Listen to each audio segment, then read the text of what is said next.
ഇന്ന് രാവിലെ റെഡിയായി ചേച്ചി ജോലിക്ക് ഇറങ്ങുന്നതിന് മുമ്പ് ഞങ്ങളോടും ചോദിച്ചു കൂടെ വരുന്നോന്ന്. അപ്പം ഞങ്ങളും റെഡിയായി കൂടെ പോയി.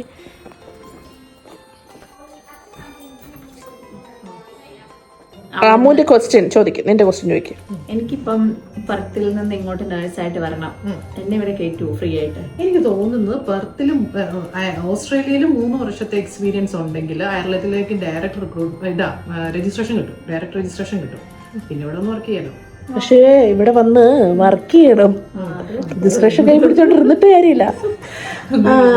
ഞാൻ ചോദിക്കട്ടെ, എന്തിനാണ് ഈ റെഡ് ഡ്രസ് കിട്ടുണ്ടെന്ന് തോന്നിയത്? ഇന്നിവിടെ ക്രിസ്മസ് പാർട്ടിയാണ്, റെസിഡൻസിനും അവരുടെ ഫാമിലീസിനും ഉള്ള എല്ലാ വർഷവും ഞങ്ങളെ നമുക്കുണ്ടെന്ന് എല്ലാം കാണിക്കാം, അന്ന് കാണിക്കും.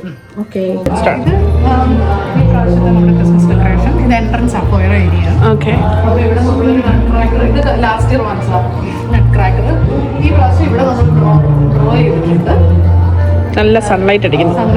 ഇത് ഈ പ്രാവശ്യത്തെ ഈ വർഷത്തെ പുതിയ ക്രിസ്മസ് ട്രീ. നിങ്ങൾ ഉറക്കെ സംസാരിക്കണേ. പുതിയ ക്രിസ്മസ് ട്രീ ഭയങ്കര ഹൈറ്റ് ഉള്ള ഒരു ട്രീ വാങ്ങിച്ചതാണ്.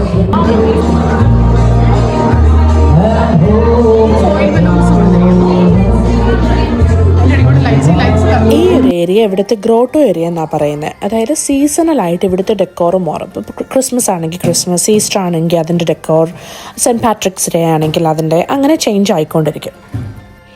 വീട്ടിലെ പോലെ തന്നെ ഓരോ കോർണേഴ്സും വളരെ ബ്യൂട്ടിഫുൾ ആക്കാൻ ചേച്ചി ജോലി സ്ഥലത്തും ശ്രമിച്ചിട്ടുണ്ട് കേട്ടോ. ഇതിനൊക്കെ എവിടുന്ന സമയം ഇത്രയും തിരക്കുള്ള ജോലിയിലിരിക്കുമ്പോൾ എന്ന് ചോദിച്ചപ്പോൾ ചേച്ചി പറഞ്ഞത്, നിങ്ങളെപ്പോലെ ഞാൻ സോഷ്യൽ മീഡിയയിൽ ഇല്ല എന്നാണ്.